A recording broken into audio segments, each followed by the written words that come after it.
नमस्कार मेरे किसान भाइयों, मैं आपका दोस्त विट्ठल और आप देख रहे हैं गोलखेड़ा ऑर्गेनिक एग्रो। तो दोस्तों, आज का सीन जो है प्रोटेक्टिव फार्मिंग से रिलेटेड है। एक्चुअली यहाँ पे एक किसान है जिन्होंने प्रोटेक्टिव फार्मिंग करके ये नेट हाउस बनाया है। नेट हाउस बना के और यहाँ पे ये नेट हाउस में काफ़ी सारी फसलें ले रहे हैं। तो किसान भाई जो है काफ़ी इनोवेटिव है, टेक्निकली बहुत स्ट्रांग है और ये वो किसान है जो मतलब अग्रणी रह के अपनी फार्मिंग करते हैं। तो आज इसी से संबंधित हमारा वीडियो लेके आ रहे हैं। तो नेट हाउस के अंदर ये जो है अभी टमाटर और खीरा जैसी फसलें। आइए हम बात करते हैं किसान भाई से।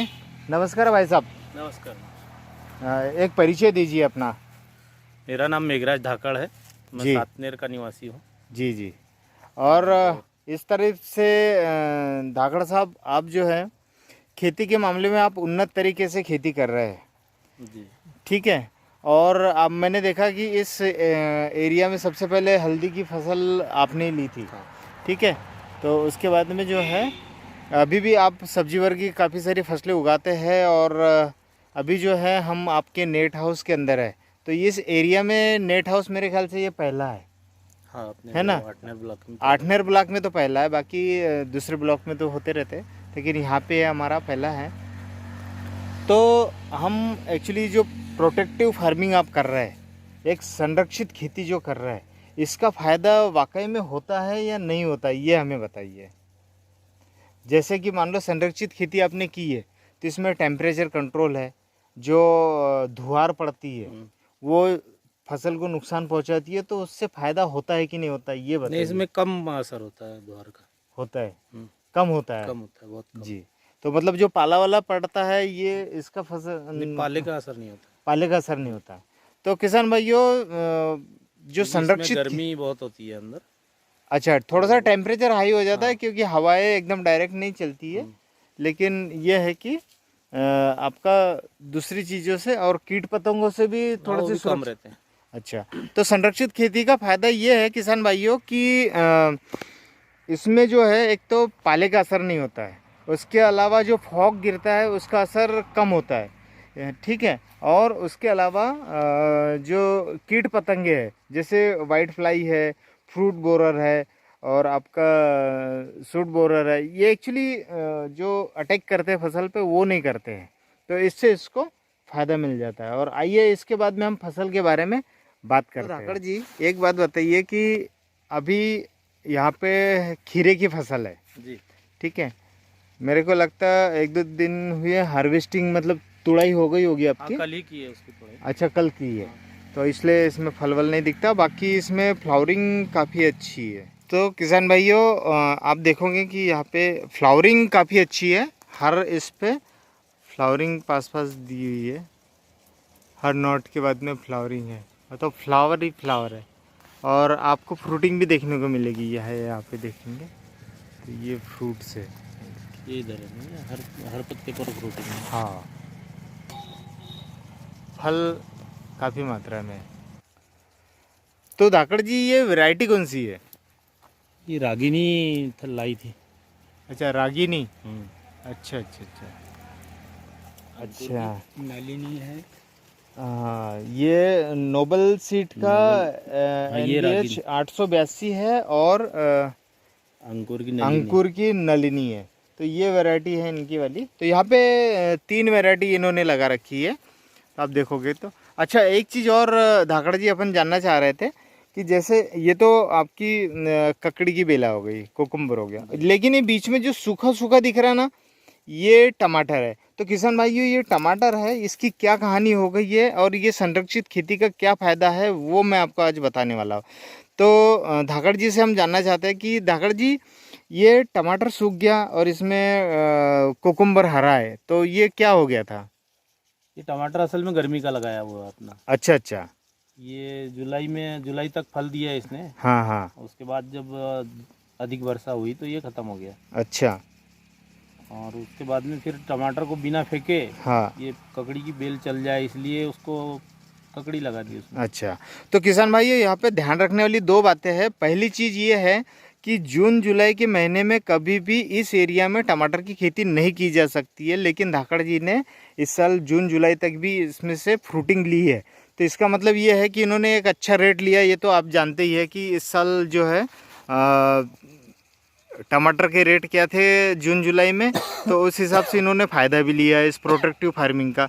एक चीज़, दूसरी चीज़ इसका ये फ़ायदा है कि एक फसल रहते हुए ही हम दूसरी फसल लगा सकते हैं। मतलब इन्होंने देखा कि ये फसल अब निकलने वाली है, तब तक इन्होंने ककड़ी का प्लांटेशन कर दिया था, तो ककड़ी जर्मिनेट हो गई और फिर फल भी तोड़ने लग गए थे। मतलब आपको जो 15-20 दिन है या 1 महीने का जो समय है ना, वो एक्स्ट्रा आपकी खेती में नहीं देना पड़ता है, और आप जो है एक फसल रहते हुए दूसरी फसल उसमें लगा देते हैं।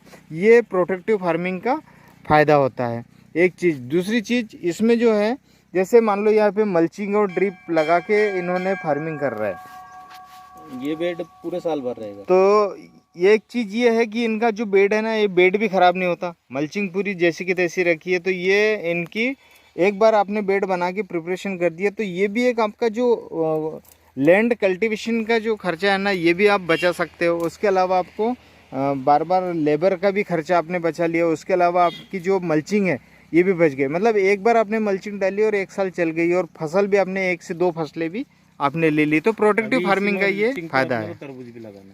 अच्छा, तो देखो फिर फ़ायदे वाली बात ये है कि अभी ककड़ी ये मतलब निकल जाएगी, और ककड़ी निकलने के बाद में ये इस पे तरबूज लगाने वाले, तो इसी बेड पे लगेंगे तरबूज।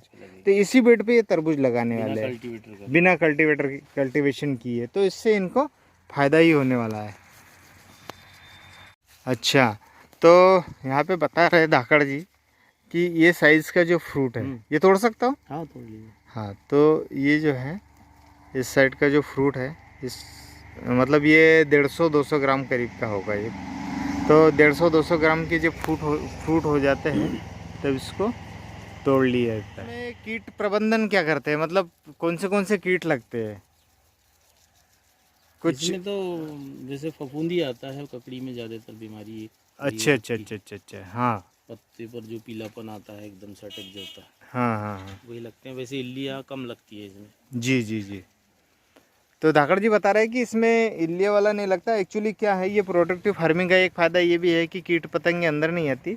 जो फ्रूट बोरर होती है या वाइट फ्लाई होती है ना, वो अंदर नहीं आती है। अगर वो इसको डंक मार देती है ना इस फ्रूट को, तो आप देखोगे कि गोल्डन फ्लाई जो होती है, हाँ, ये देखो जो ये फ्रूट है एकदम, आप देखोगे एकदम फ्रेश रखा हुआ है। अगर इसको वाइट फ्लाई ने कहीं भी डंक मारा होता है या अंडे दिए होते ना, तो ये कर्व शेप में आ जाती है, ऐसी गोल हो जाती है, और वहाँ पे कीड़ा लग जाता है। तो वो चीज़ यहाँ पे आपको नहीं देखने को मिल रही है। इसमें स्प्रे कितने दिनों में लेते हैं आप? 15-15 दिन। 15 दिन में एक स्प्रे, 15 दिन में एक स्प्रे ले लेते हैं, ताकि मतलब ऐसे इमामेक्टिन वगैरह ज़्यादा हेवी डोजेज नहीं लेते होंगे आप, हल्का वाला है ना। तो हल्की वाली जो दवाइयाँ आती है वही इस पे स्प्रे किया जाता है इनका। और सिंचाई प्रबंधन और खाद प्रबंधन में हमें ये बताइए कि सिंचाई जो है आप कितने समय करते हैं? डेली करना पड़ता है या 1-2 दिन में? अभी तो इसको बारिश गई जब से नहीं किया है, तो अब करना जरूरी है। हाँ, क्योंकि पत्ती अभी पीली दिखने लगी है, पानी की कमी हो गई है उसको। अच्छा, तो ये एक्चुअली क्या है, आप जो पीला देख रहे होंगे, तो ये किसी न्यूट्रिशन डिफिशियंसी की वजह से नहीं है। एक्चुअली अभी क्या है कि बरसात जस्ट निकली है और यहाँ पे पानी थोड़ा थमता है, तो इस वजह से आप देखोगे कि लाइन में पानी थमता है, तो इस वजह से इन्होंने इरिगेशन नहीं किया था, लेकिन अब ये इरिगेशन करेंगे इसमें। तो ये पानी की कमी की वजह से ऐसा है कि प्रोटेक्टिव फार्मिंग के फ़ायदे तो है ही है, साथ में प्रोटेक्टिव फार्मिंग में ये भी एक चीज़ है कि जो मेन रहता है कि जो मौसम का उतार चढ़ाव रहता है ना, जैसे इस साल हुआ, हर हफ्ते में पानी आ रहा है, हर हफ्ते में फॉग हो रहा है, और आपकी जो है ना मौसम अचानक से चेंज हो जा रहा है। अगर ये ओपन फील्ड में रहती ना ये ककड़ी, तो जितने फ्लावर इसमें दिख रहे हैं ना, इतने नहीं दिखते। आप देखो जहाँ देखो वहाँ फ्लावरिंग ही फ्लावरिंग है। तो धाकड़ जी ये कब से टूटने लग गया था? इसको अभी हो गया 2 हफ्ते। 2 हफ्ते हो गया। तो एक बात बताइए कि ककड़ी में बीज लगाने से लेके तो किस दिन में फल टूट जाता है? मतलब 15 दिन, 20 दिन, 1 महीना? 45 दिन में। तो किसान भाइयों, ये देखने वाली बात है कि जैसे ज़मीन में आपने बीज लगाया, तो उस दिन से लेके तो उसका ग्रो होने और इसमें फूल और फल लगने तक में 45 दिन के अंदर अंदर आपका फल जो है ना ये मंडी में पहुंच जाता है। तो डॉक्टर जी अभी ये फसल कितने दिन चलने वाली है?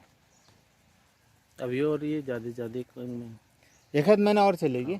अच्छा, मतलब ज़्यादा लंबी नहीं रहती है। नहीं, ज़्यादा लंबी नहीं, चालू होने के बाद में वो 1 महीने ही चलती है। ऐसा है? हाँ, तो ये भी एक फायदे वाली बात है कि चालू कम होने उम्र की फसल है ये, अच्छा, कम उम्र की मतलब फसल है 2.5-3 लेकिन महीने में ख़त्म हो जाती है। अच्छा अच्छा, तो ये निकलने के बाद में फिर इसमें तरबूजा लग जाएगा, है ना? तो उसके लिए फिर ये टमाटर साफ करना पड़ेगा पूरा।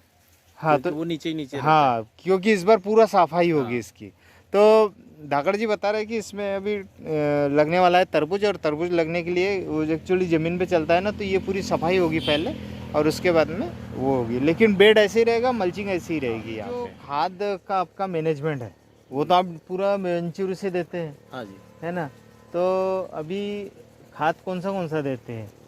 इसमें तो DAP ही चलाते हैं। अच्छा, अभी तो DAP चला है, लेकिन थोड़ा सा सजेशन है मेरा आपको। बेड बनाने के समय गोबर की खाद वगैरह डालते हैं। अच्छा, बेड बना वो तो हाँ, बेड वो प्रिपरेशन के समय भी इन्होंने जो है ना, उसी समय डल जाता है। हाँ, तो वो पूरा इन्होंने डाल दिया था। लेकिन थोड़ा सा मेरा सजेशन है इसमें आपको कि इसमें 05234 एक पानी में घुलने वाला जो खाद आता ना, वो खाद चलाओ आप इसमें।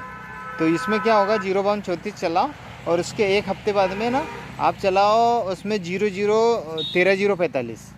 तो उससे क्या होगा कि 05234 से क्या होगा, ये जो फूल है, ये फूल दिख रहा है ना, ये फूल को फल में कन्वर्ट करेगा और फल जल्दी जल्दी बढ़ेगा। ठीक है, एक तो ये चीज़ होगी। और जो मैंने दूसरा खाद बताया ना 13 045, इसमें क्या होगा कि आपके जो पत्ते हैं ये अभी पीले पड़ रहे हैं ना, ये पीले नहीं पड़ेंगे, हरे रहेंगे, एकदम गहरे हरे रंग के रहेंगे, फल भी एकदम गहरे हरे रंग का रहेगा और उसके अलावा फल जल्दी से जल्दी बड़ा होगा। तो इस चीज़ का आप थोड़ा सा ध्यान रखें, ये मेरा पर्सनल सजेशन है, एक बार दे के देखो तो आपको खुद मतलब दूसरे तीसरे दिन में ही आपको पता चल जाएगा ये चीज़। तो गाइज प्रोटेक्टिव फार्मिंग का सारे तो फ़ायदे हैं, लेकिन सबसे जो मेन फ़ायदा है ना वो फ्रूट की क्वालिटी का फ़ायदा है। तो ये आपको एक ध्यान रखना है कि अल्टीमेटली आप हरियाली कितनी भी कर लो, फसल कितनी भी अच्छी बना लो, लेकिन मेन चीज़ है कि मार्केट में किसान का माल जाए, किसान का माल अलग ही चमकना चाहिए और उस क्वालिटी के हिसाब से उसको रेट मिलना चाहिए, ये चीज़ मायने रखती है।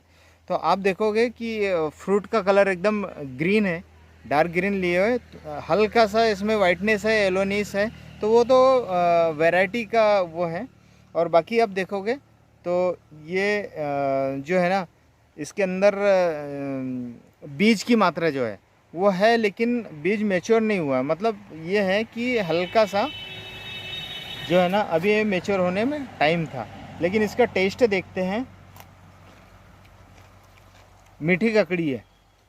तो ये वैरायटी पे डिपेंड करता है और थोड़ा सा आपकी फसल के मेंटेनेंस के ऊपर डिपेंड करता है। हो या कद्दू हो, ये जो भी। तो किसान भाइयों, धाकड़ जी कुछ नई बात बता रहे हैं आज मुझे सुनने को मिली, बताइए भैया। इसमें ये जो फ्रूटिंग होती है जी, वो फ्लावरिंग के साथ ही आती है। हाँ, मतलब फूल और फल एक और साथ ही आता है। ये जो एक तरह का ये दूसरा फूल है, हाँ, इसमें फ्रूट नहीं लगना है, नहीं लगेगा। ये खाली फूल होता है। अच्छा, ये बेलवर्गीय में अक्सर ये चीज होती है, जैसे आपका गिलकी हो गया, तुरई कद्दू हो गया, कद्दू हो कद्दू गया। में भी ऐसा ही है ना? हाँ, कद्दू में हाँ, भी ऐसे ही कद्दू में होता तो देखा भी है। ये बांझ फूल कहा जाता है इसको। अच्छा, तो वो तो मतलब इसमें फ्रूटिंग नहीं होती, नहीं होगी और उसमें। जो फ्रूटिंग लगना होता है उसमें ऑलरेडी फूल और फल साथ में ही आता है। ये इस टाइप अच्छा अच्छा अच्छा अच्छा, तो ये वाला जो फल है इसमें का। होगा क्या? ये इसमें भी नहीं है, नहीं है, ये इस पे है। ये देखो। अच्छा अच्छा अच्छा, तो ये वैरायटी पे डिपेंड करता है कि सब में होता है? नहीं, वैरायटी पे डिपेंड करता है। इसमें एक वो जो सीडलेस ककड़ी आती है, उसमें ये फूल नहीं आते।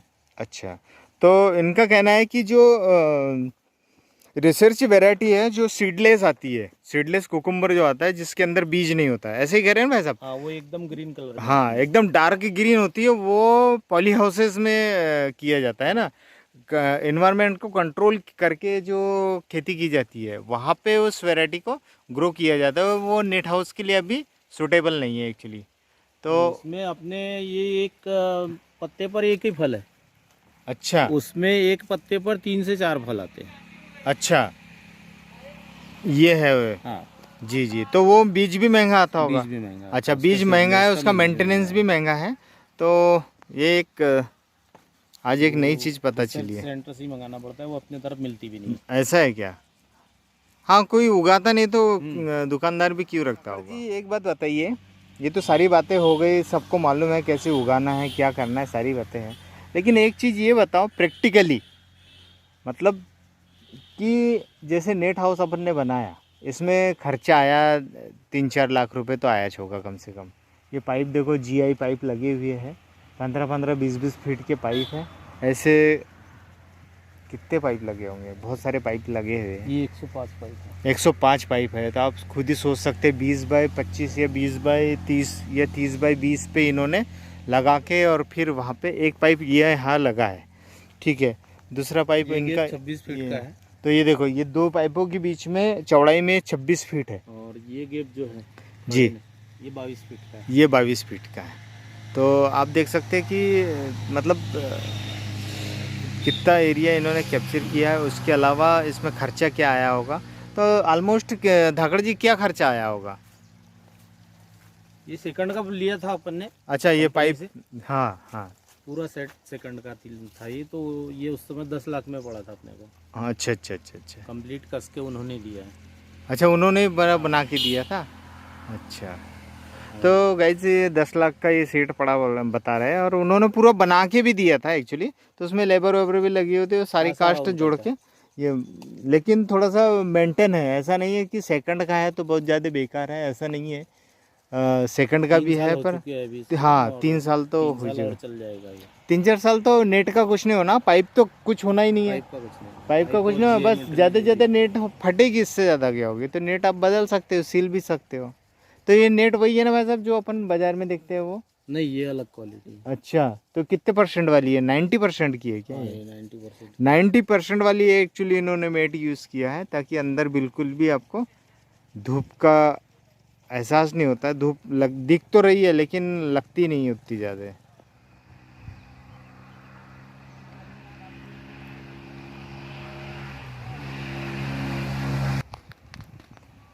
तो इसकी चौड़ाई अगर आप देखेंगे तो ये 100 फीट है, और ये इसका लेंथ है, तो ये मान के चलिए कि ये 180 फीट करीब इन्होंने लंबाई रखी है। वो लंबाई एक्चुअली डिपेंड करता है कि आपकी ड्रिप लाइन कैसी है। एक्चुअली क्या है कि आप जब इरिगेशन करते हैं ड्रिप लाइन से, तो ड्रिप लाइन में भी आपको ध्यान रखना होता है कि जो 16 mm की ड्रिप है, 16 mm की ड्रिप को ज़्यादा से ज़्यादा लेंथ जो है ना 220 फीट रख सकते, इससे ज़्यादा नहीं रखेंगे। अगर इससे ज़्यादा रखेंगे ना तो प्रॉपर जो है वो इरिगेशन करने में दिक्कत होती है। तो उसकी ड्रॉपिंग वगैरह प्रॉपर होती है, जैसे हर एक ड्रॉप में 1 घंटे में 1 ड्रॉप से 1 लीटर पानी डिस्चार्ज करता है वो। तो उस हिसाब से उसका कैलकुलेशन लगता है कि कितनी लेंथ होनी चाहिए। तो वैसे 180 फीट की लेंथ हो बहुत अच्छा है, 200 हो तो भी चल जाता है, 220 तक हो चल जाता है। तो किसान भाई इसका ध्यान रखें कि इरिगेशन के सिस्टम के लिए थोड़ा सा ड्रिप लाइन का अगर यूज़ करते हैं तो ये थोड़ा सा आपको ध्यान रखने वाली बात है कि आप 200 फीट लंबी लाइन से ज़्यादा लाइन लंबी न रखें तो अच्छा है। तो अगर इरिगेशन की बात करते हैं तो इरिगेशन इन्होंने जो है ड्रिप लाइन से रखी है, और ड्रिप सिस्टम ही ज़्यादा बेस्ट होता है नेट हाउस के इसमें। तो यहाँ पे आप देखोगे ये मेन लाइन आई है इनकी, और मेन लाइन आने के बाद में यहाँ पे इन्होंने वेंचुरी दिया हुआ है, वेंचुरी, और वेंचुरी से जो पानी उठाते हैं उसका ये पाइप दिया, फुटबॉल है ये आप देखोगे, तो इससे पूरा कचरा वचरा ना जाए, तो इसलिए फुटबॉल लगा हुआ है वेंचुरी में, और साथ में इन्होंने फ़िल्टर दे दिया है। तो फिल्टर इन लगा के, और फिर जो है यहाँ से लाइन डली है पूरी, तो आप देखोगे कि पूरी लाइन डली हुई है।